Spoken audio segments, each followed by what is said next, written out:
Hello friends, welcome to my channel. Sunita Wankhede ब्लॉगमध्ये तुमचे स्वागत आहे. आता 8 वाजलेले आहेत. आमची रुई गेली आहे. रुईची मी तयारी वगैरे करून दिली. नाश्ता वगैरे चालला, तिला चाय ब्रेड वगैरे आंघोळ वगैरे करून दिली. युनिफॉर्म घालून दिला. प्रांजूने स्वयंपाक केला. तोपर्यंत मी तिची तयारी वगैरे करून दिली. आता गेली आहे शाळेत. माझी पूजा वगैरे झालेली आहे. पण आता आमच्याकडे कसं फुलंच लागून नाही राहिले, नाही तर हमेशा फुलं लागायची. आता फुलंच येऊन नाही राहिले. फुलामुळं देवाला जर फुलं वाहले तर खूप छान वाटते. पण आता फुलं पण नाही निघून राहिले झाडांना. स्वयंपाक वगैरे झाला आहे. स्वप्नील प्रांजू गेलेली आहे. स्वप्नीलचीच आंघोळ व्हायची. आमची सर्वांची आंघोळी झाल्या आणि फक्त आता कपडे धुवायचे आहेत. प्रांजू तिकडनं आले का कपडे धुते.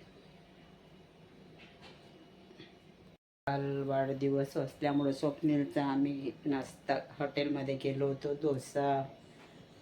डोसा, लस्सी, समोसे वगैरे नाश्ता करून आलेलो आहोत. नाश्ता का पोटभरच खाऊन आलेलो आहोत.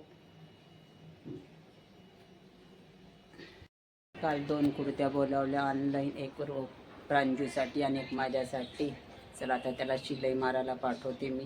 थोडे ढिल्याने आहेत त्या.